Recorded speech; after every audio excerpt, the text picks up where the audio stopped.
We're out here in the shop on this rainy morning to wrap up our discipline series for this year, and we're going to finish this with spiritual strength. And this was a tough one. It was a tough one for me to wrap my head around, because how do we even talk about spiritual strength in such a materialistic, all about me world that we're living in today? Well, that's what we're about to do. Corruption, honesty, and truth. That's the three best words I could come up with to describe spiritual strength. Okay, corruption. Definition of corruption is being dishonest for personal gain or profit. Well, why is that bad? I mean, if it's all about me and getting ahead and money and this, that, and other material gain, what's wrong with corruption? Why wouldn't you be corrupt? Okay, and then honesty. Honesty can often not only prevent you from benefiting personally and getting more, honesty can actually cost you. Right? Being honest can cost you your job. If I was to be completely honest, it could cost me my YouTube channel. So there's often a price to be paid for being honest. So why on earth would any of us be honest? Why wouldn't we all be corrupt? Okay, well that's getting into a belief in values. Having values, things that you believe are important, worth sacrificing for. Okay, well now that leads us straight to God, because if you're going to have values, we're into good and bad here. Well, if there's an ultimate good in the Judeo-Christian tradition, that's God. I don't know enough about Islam to say on it. Okay, so for us to stand up and be honest, even when it costs us, that requires a strength. Right. But that's not yet spiritual strength. Or maybe it is. But we also have to recognize that there's truth. And the truth is outside of us. Honesty is internal. Honesty is what I believe, sincerely and truly believe. That doesn't mean it's true. I can believe the earth is shaped like a triangle. That doesn't make it so. It's round. Okay, so truth is external. All right. Well, we have to get that external values from somewhere. And that's what we get into. Now we're talking spirituality. All right. The spiritual is outside of us. We can connect with it, but it's outside of us. So now we're getting into truth. And there's different spirits, good and bad in our beliefs and actions. There's good and bad in spirits. And we can see that with so many gods throughout history that they weren't good. Those spirits are still there. They never left. They never went anywhere. Ananites and Canaanites, all those people mentioned in the Old Testament and the Bible, they were real. Just like the Egyptians and the Babylonians in the Bible. The archaeological evidence is there. They existed. They were big into child sacrifices. All right. They were when I say they were big into child sacrifices, they were into much worse than that. All right, so I'm not even going to get into all that, but they were bad people. And that was to appease their bad, evil gods. All right, well, why were they sacrificing children? To appease their God, so that they would benefit. They would do it so that they could have the Iliad, Homer, ancient Greeks. The king sacrificed his daughter so that they'd have at the very beginning of the story, sacrificed his daughter, burned her at the stake to appease, I guess, Poseidon, so that they could have a successful journey across the ocean. Okay. Ananites, child sacrifice, so that they could have plenty of rain and crops, and they would be successful. It was for themselves. They were sacrificing others for themselves. That was their gods and what they worshipped and their external values, and they were evil. That's still here today. Not that long ago, I saw an actress. She was accepting some award for whatever, and she's giving her speech, and she was saying how she wouldn't be where she was today if it wasn't for having an abortion. So what she was saying is, if she hadn't have sacrificed her child, or if you don't believe it was a child yet, what would have become her child? So it had all the potential of any human ahead of it if just left to be.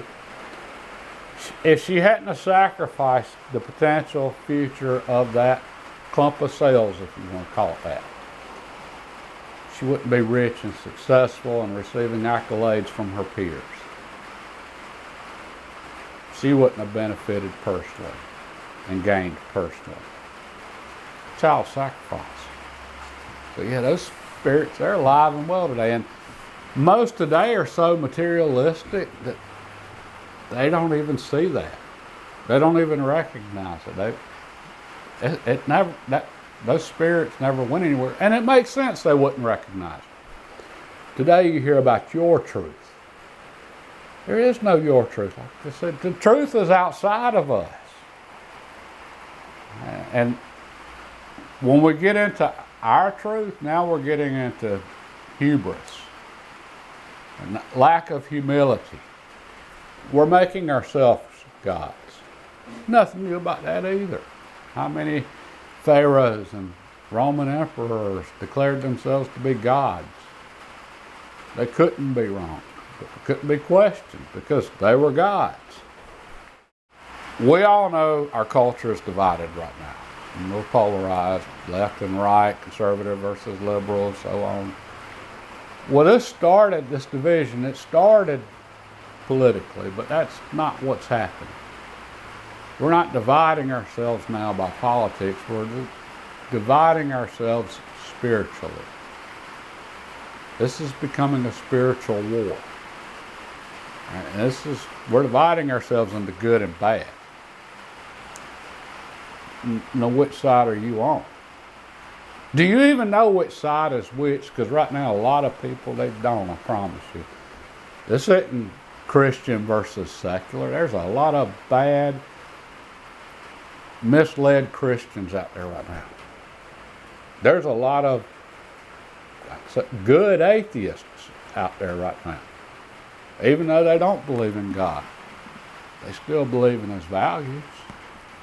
They believe in the values in this book. The values that have been around for 2,000 plus years.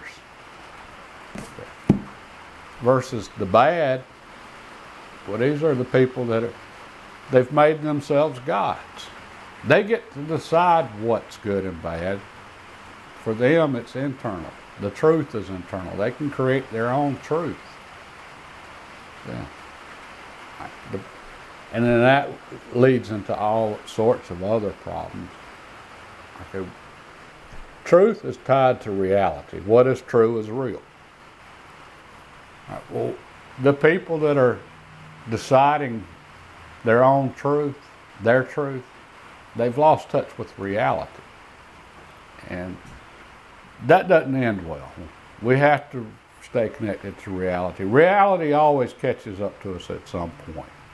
And it usually hurts when it does. And so if you're having a hard time figuring out which side is which side is connected to reality, which side believes in a truth outside of themselves, which side believes in a truth that you can objectively look at and say that truth is good. That truth does not sacrifice children.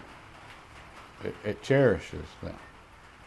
And it doesn't sacrifice under other individuals for your own personal gain. All right, so I think that should help with figuring out which side's which. Which side is honest? The point of the Discipline series, for myself, I've become weak mentally, physically, and spiritually. And I'm working this year to become stronger on all three. And the way we become stronger is we test ourselves daily. Well, that's where the discipline comes in, to make ourselves work on this every day. Well, I think we're in a time now where this is extremely important. We are dividing up into sides right now. We're in a spiritual war.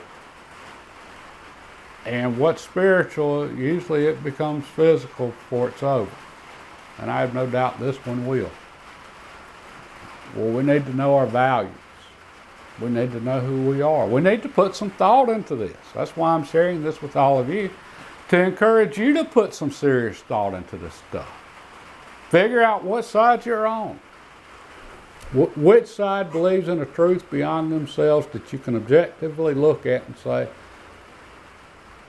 their beliefs are good. Which side places emphasis on honesty and lack of corruption? All right, you got to figure out what side you're going to be on.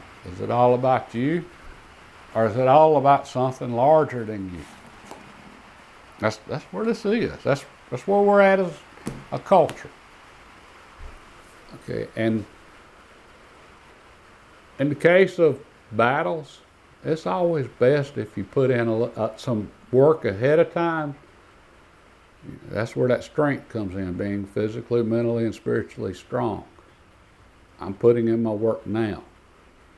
The war's here. It hadn't hit me yet, but it's here. And I want to be strong, and I want to be ready for it, and I want to be prepared, and I want all of you prepared for it also. So we're concluding the discipline series with this now, and at the end of this year, we'll go back and I'll show you how I did. And hopefully you can share how well you did over the course of this year at having the discipline to continue to work on this stuff. So, God bless and have a great day.